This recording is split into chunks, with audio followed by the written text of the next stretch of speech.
Рахмат, Дастан Каспиевич. Мен биринчи суроом чек ара кызматына да. Афганистанда дагы чыкты деп атат да, алар Тажикстан аркылуу бизге кирүү ыктымалдыгы болушу мүмкүн да, ошого Тажикстан менен көп тек чектелбеген жерлерди кантип тособуз? Кантип көзөмөлгө ала алабыз? Урматтуу депутат, ооба, Афганистандын жарандары бүгүнкү күндө Тажикстан мамлекети менен киргенге уруксаты бар. Бизде Баткен областына жайгашкан Кызыл Бел көзөмөл өткөрүү посту бул эл аралык пост болуп саналат.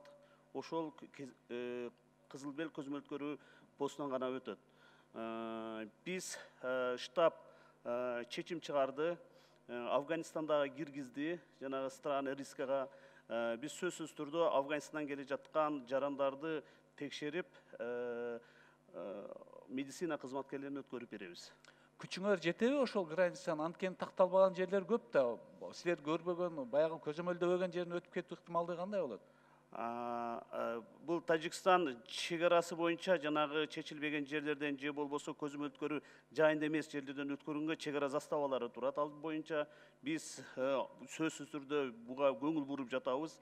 Көзөмөлдөө өткөрүү жайынан тышкары башка жактан өтүп кетпеш үчүн. Алтынай Сейитбековна, чегара кызматын Баткендин өкүлчүлүгүн күчтөндүрүш керек го, сал жагынан дагычы. Бул азыркы убакта бул өтө маанилүү го. Көңүл буруп койсоңузчу.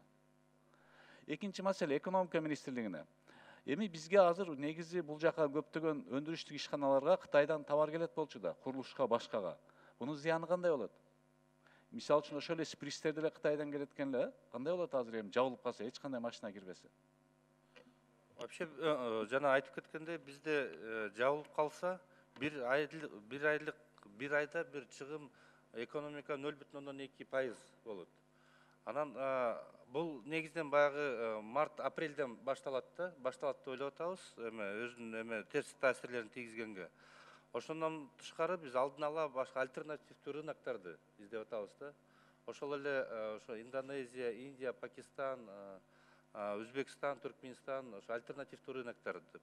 Буякта Кытайдын дагы өзгөчөлүгү бар экен. Бул жанагы тканьдарда синтетический чыгарган Кытай эле мамлекети көбүрөөк чыгарат экен да.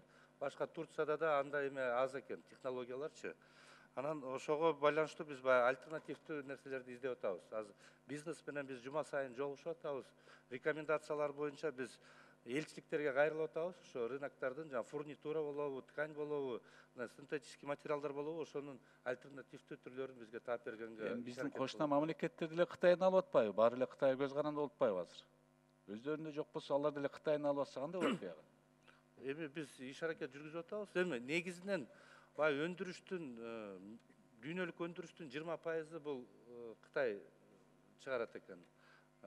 Ошонун эсебинен дагы көп мамлекеттер өзү деле көз каранды товарлардын продукциясы, комплектующийлер боюнчачы. Ошого байланыштуу мүмкүн башка товардын продукциясы болобу же альтернативдүү болобу, ошолорду издештирип атабыз. Бул жерде как раз экономика министри менен саламаттык сактоо министри отурат. Мен силерге кат жөнөттүм эле.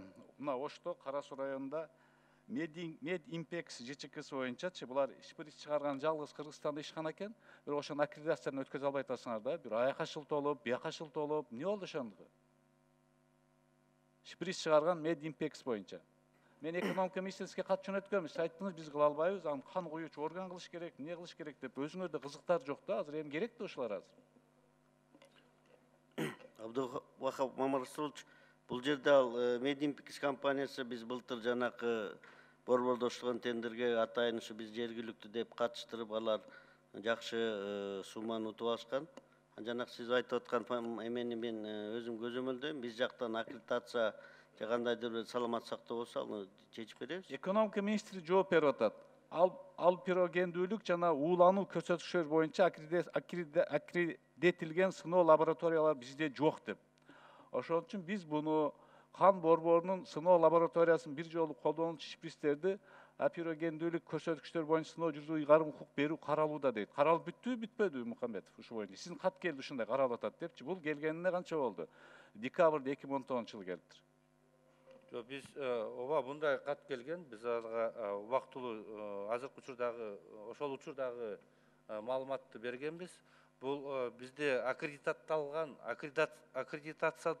жабдыкталган лаборатория жана эмеге улуу заттарда шприцтер барбы жокпу, ошондо бизде жок экен.